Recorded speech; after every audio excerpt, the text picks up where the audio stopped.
எல்லாம் குத்தி குத்தி ரத்தம் ரத்தம் ரத்தம் ரத்தம். முடியல பாஸ், முடியல. ஏய் உண்மையாலுமே பாவம் தான்டா. யாரு இவனா? அந்த பொண்ணு பின்ன இப்படி பைத்தியக்கார மாதிரி பண்ணா எந்த பொண்ணுடா கூட இருப்பா? அப்ப நான் செடியை பிடிக்கிட்டு போயிருக்கூடாது, செருப்பால அடிச்சுட்டு போயிருக்கணும். ஏய் நான்லாம் உன்னோட பயங்கரமா லவ் பண்ணடா. நானே லவ் ஃபெயிலியர் ஆகி சும்மா உட்காந்துருக்கேன், நீ வேற காண்டே ஏத்திட்டு இருக்க. ஏய் ஏதாவது சொல்றான் அவனை. டேய் சும்மா இருடா. நானே என் வாழ்க்கையில் ஒருத்தன் வந்துட்டானு நொந்து போயிருக்கேன். பாஸ் அப்படிங்களா? ஐயோ, தள்ளுங்க தள்ளுங்க தள்ளுங்க.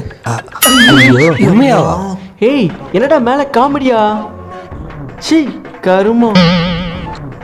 பாஸ் அப்போ உங்களுக்கும் இதே நோய் தானா? ஆமா எனக்கு இதே நோய், அவனுக்கு இடுப்புல நோய். கேட்கறான் சுத்தனமா. சரி விடுங்க, நம்ம லைஃப்ல பொண்ணே வரக்கூடாது. ஓகே? என்ன பொண்ணே வரக்கூடாது, காலில் பொண்ணே வரக்கூடாது? பொண்ணு பொண்ணு நகைச்சுவீங்களா?